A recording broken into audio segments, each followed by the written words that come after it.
Weaver अस्सलाम वालेकुम, कैसे हैं आप? उम्मीद है कि आप ठीक होंगे। Okay let's start. और आप देख रहे हैं मेरा channel English for you are Z. तो हम आज एक्सरसाइज नंबर 6 करेंगे और इंशाल्लाह ये एक्सरसाइज करने के बाद हमारा चैप्टर नंबर 2 फिनिश हो जाएगा। ओके स्टेटमेंट पढ़ते हैं। Identify the nouns in the following sentences. अब हमने जो लास्ट वीडियो आपको मैंने करवाई थी, लास्ट वीडियो में जो एक्सरसाइज करवाई थी उसमें हमने काइंड्स ऑफ नाउन को पिक आउट किया था।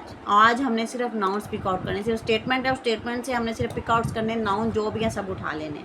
ठीक है, तो okay let's start. Statement number 1 है mrs Akmal was planning a field trip to the Hunza valley. Hunza valley in Gilgit Baltistan. ठीक है, तो ये जो फील्ड ट्रिप होती है ना, इसको कहते हैं मुतालियाती दौरा। ठीक है, जो स्कूल की तरफ से ट्रिप जाता है या बाज़ ये होता है ना कि किसी चीज़ को सिखाने के लिए, बच्चों को नॉलेज देने के लिए फैक्ट्रीज़ वगैरह लेके जाते हैं और उसके बाद फिर उनको ज़ू लेके जाते हैं, मतलब कि बच्चों को नॉलेज देने के लिए जो ट्रिप बनाया जाता है उसको फील्ड ट्रिप बोलते हैं। ठीक है, अब इस स्टेटमेंट से हमने नाउन्स हमें पता, क्योंकि हमने पूरा चैप्टर पढ़ लिया, अब हमें बिल्कुल अच्छे तरीके से पता लग जाएगा कि नाउन्स कौन कौन से हैं। ओके, मिसिज अकमल ये नाउन है इसमें। ओके, फील्ड ट्रिप ये नाउन है, हंजा वैली नाउन है और गिलगित बल्तिस्तान नाउन है। नेक्स्ट स्टेटमेंट पढ़ते हैं। Statement number 2, parts of the Hunza valley are still unexplored. Unexplored का मतलब, एक्सप्लोर्ड होता है दरियाशुदा और अनएक्सप्लोर्ड का मतलब गैर दरियाशुदा। तो हंजा वैली के अभी कुछ ऐसे पार्ट्स हैं कि जो गैर दरियाशुदा हैं। ठीक है, अब इसमें से हमने नाउन पिक आउट करने हैं। पार्ट्स नाउन है Hunza valley and an unexplored, ये नाउन्स हैं। ठीक है, तो ओके नेक्स्ट स्टेटमेंट है हमारी, the giant formations produce feelings of awe in many visitors. Okay, तो जो जिन्नात की पैदाइश होती है वो बहुत से विजिटर्स के लिए खौफ का सबब बनती हैं। ठीक है, मतलब उनमें खौफ की फीलिंग्स पैदा होती हैं। ठीक है, उसमें जो इसमें जो विजिटर्स आते हैं जिएंट की फॉर्मेशंस की वजह से।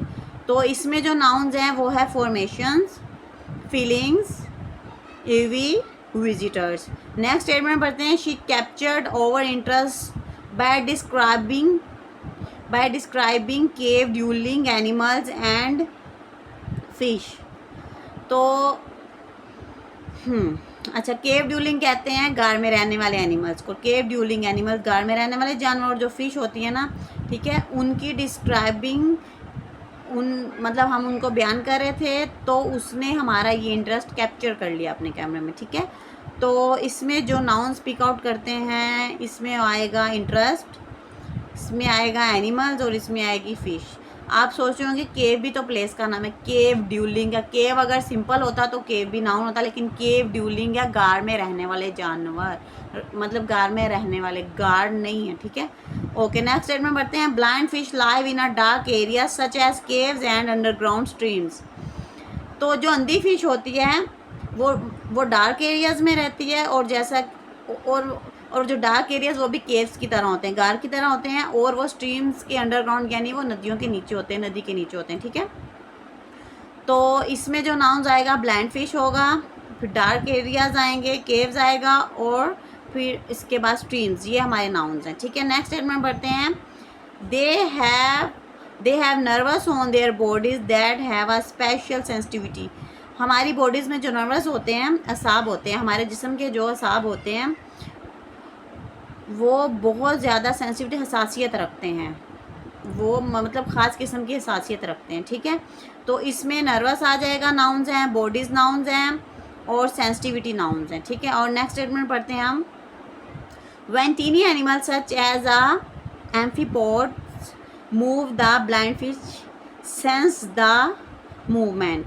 ठीक है, जब व्हेन टीनी एनिमल, जब छोटे एनिमल्स एज ए एम्फीपोड्स, मतलब एम्फीपोड्स की तरह मूव करते हैं, तो जो ब्लाइंड फिश है ना उनकी मूवमेंट को समझ आती है। ठीक है, उसको उनकी सेंस समझ में आ जाती है। तो इसमें क्या है, ये जो छोटे एनिमल्स होते हैं, अच्छा एनिमल्स इसमें नाउन्स है, एम्फीपोड्स नाउन्स है, ब्लाइंड फिश नाउन्स है, और मूवमेंट नाउन्स है। ठीक है,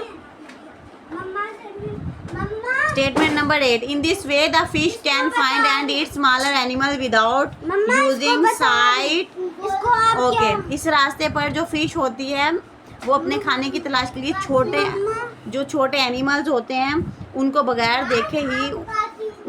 देखे खा जाती है, ठीक है। जो अब इसमें जो नाउन स्पीक आउट करने हैं वो हैं वे, फिश, एनिमल्स एंड साइट, ये नाउन्स है, ठीक है।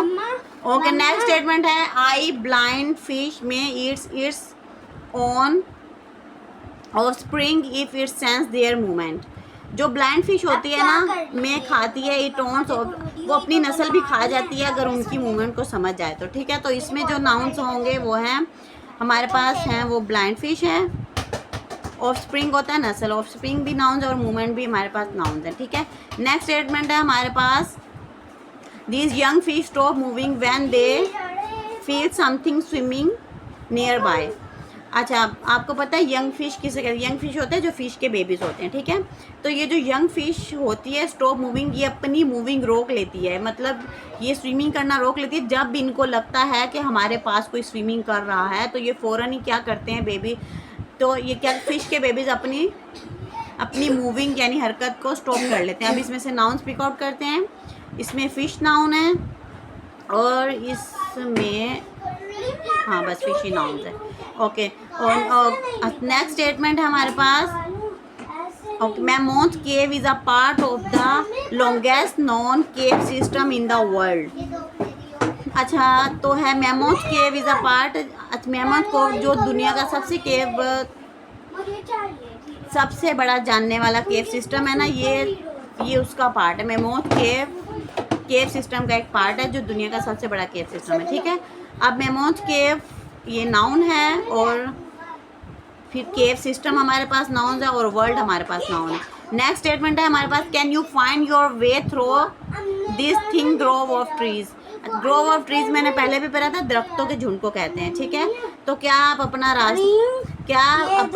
रास्ता दरख्तों के झुंड, इस मोटे दरख्तों के झुंड से गुजर कर तलाश कर सकते हैं। तो इसमें जो वे और ग्रोव ऑफ ट्रीज ये हमारे पास नाउन आएंगे, ओके। अच्छा व्यूअर्स, आपको इस एक्सरसाइज में कोई प्रॉब्लम हो, कुछ ना समझ आया हो तो आप कमेंट्स बॉक्स में लिखकर मेरे से पूछ सकते हैं। अगर मेरी वीडियो पसंद आई तो प्लीज़ लाइक करिएगा, शेयर करिएगा और अगर नेक्स्ट वीडियो चाहिए तो मेरे चैनल को लाजमी सब्सक्राइब करिएगा। अपना बहुत सारा ख्याल रखिएगा। ओके, अल्लाह हाफिज़।